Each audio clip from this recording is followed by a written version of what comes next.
Joe Biden alobi bolongu ya mampinga ma États-Unis na Afghanistan bokoka kite kosalema na bozangi mobulu sima na mboka eye.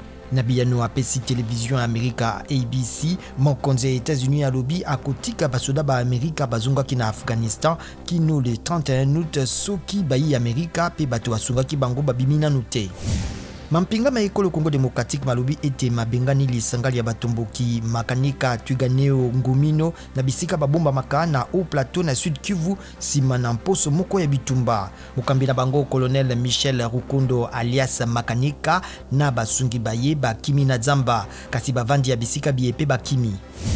Congo Brazzaville na ekolo Congo démocratique babandi misala ya komema bato na molongo kondima rumba ya Congo bomemengo ya ntoki ya mokili na UNESCO. Mokambi ya misala miango André Yoka alobi etikalinde kosala lobbying pona yango kinosuka ya mobu.